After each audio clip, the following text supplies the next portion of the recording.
What's going on, guys? It's Greg here, aka NYPrepper. In this video, I'm going to be doing a velocity test with my Silencer Co. Omega 300 suppressor.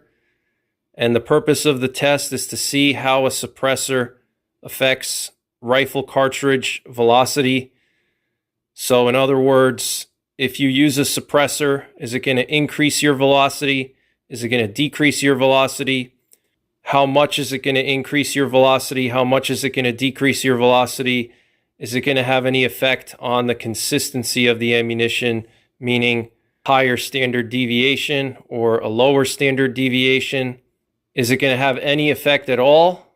So hopefully this test will help answer these questions. And also, I'm going to use a variety of different ammunition so we can see if there's any difference between the type of ammunition you use, whether you use a full metal jacket or a soft point or a bonded bullet or a solid copper bullet. Is there a specific type of bullet that a suppressor will affect the velocity of more than other types of bullets?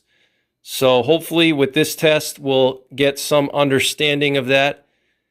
And so the cartridges I'm going to be using to do this test are the 308 Winchester and 300 Winchester Magnum. And the rifles I'm going to be using for this test are my POF Rogue AR-10 chambered in 308 Winchester and my Ruger M77 Hawkeye Alaskan chambered in 300 Winchester Magnum. And the POF Rogue AR-10 has a 16-inch barrel, and the Ruger has a 20-inch barrel. And so I have a variety of different ammunition that I've already chronographed without the suppressor on.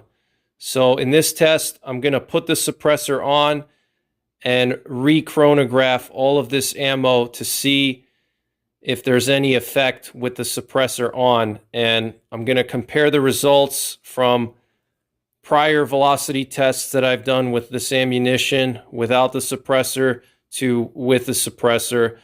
And the environmental conditions of this test are going to be very similar to the environmental conditions when I tested this ammunition without the suppressor. So similar temperature and similar altitude. So I want to just give you guys a close-up look at the rifles I'm going to be using for this test. So this is the suppressor.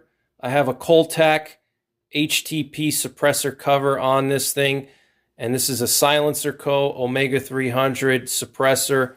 It's a 30 caliber suppressor. It's one of the best 30 caliber suppressors on the market. And this is a POF Rogue. It's got a 16-inch barrel. Okay, I have a Sig Sauer scope on here with a Burris Fast Fire. And for the 300 Win Mag, I have my Ruger M77 Hawkeye Alaskan, and it has a 20-inch barrel. Love this rifle, very accurate. So I want to show you guys the ammunition I'm going to be using. I'm going to have a wide variety of different ammunition in this test. So for the 308, I'm going to be using some full metal jackets and some soft points. So for the full metal jackets, I got 3 different brands of full metal jacket. I got the Norma Tactical, the PMC X-Tac, and the Aguila 308 Winchester. And these 3 rounds here basically have the same velocity, and they're basically all identical, more or less. Very similar velocities and very similar bullets. They're all full metal jackets.